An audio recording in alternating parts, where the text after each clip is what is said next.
TC Weather Lab. Here's Eric's forecast. Hope you got outside today and enjoyed that sunshine, because it's going to be short-lived. Already tracking some clouds that'll be moving back over Acadiana by Christmas afternoon. And those clouds look like they're going to be with us for several days. And eventually we start to introduce the chance for some rain. But in the meantime, no issues for Santa as he's out and about on this Christmas Eve. We'll take a close look at Santa using the NORAD tracker, and the radars have picked him up. He's out over the Atlantic heading for the Azores Islands, which are just off of Spain. So he's getting close to making that track across the Atlantic, and will be heading for the East Coast very shortly. So as he makes his way towards the America, let's look at the water vapor. This is the level at which he is flying. So this will show you where he might run into some turbulence along with the reindeers. And you can see there are some gusty northerly winds coming across the northeast, so maybe some turbulence there. Here we have high pressure. That's what allowed for the sunshine. Should be great flying conditions for him across the southeast. And then as he moves across the central portion of the country, some more gusty winds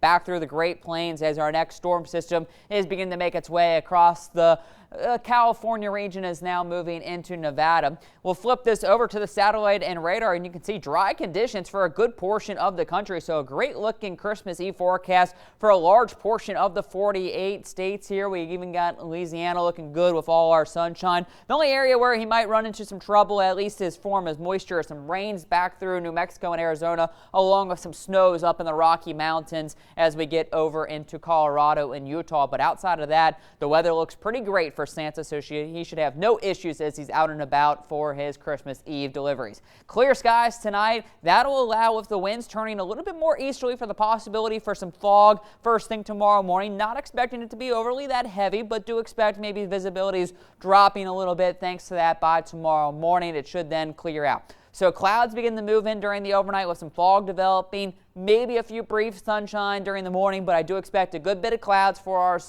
our Christmas day. That will keep temperatures maybe a couple degrees cooler. Still going to be mild, upper 60s to lower 70s. Clouds stick with us into Thursday. Maybe again, a few peaks of sunshine could lead to a few isolated showers. And the European model, a little bit more aggressive. So we'll go 20, maybe 30% chance for an isolated shower by Thursday. Similar story on Friday. Again, the greens are relatively light, so not looking at widespread rain, but definitely a possibility for some isolated to maybe hit or miss showers towards the end of the week and into the weekend. Similar story for your Saturday. Best chance for rain, though, returning to Acadiana looks to be on Sunday with our next cold front. And this is going to have a decent little bite to it, as it will bring some cooler temperatures behind it as high pressure builds in come next Monday. Temperatures falling into the upper 50s to lower 60s, very similar to how we started off this week. And then that high pressure continues into New Year's Eve, at least during the day. So the day doesn't look too bad, but as you're out celebrating, maybe ringing in 2020, could have the possibility for some showers starting to return. And then it looks to be a wet start as we move into our new year. But for your Christmas Eve, here's how it looks. It looks pretty great. No issues.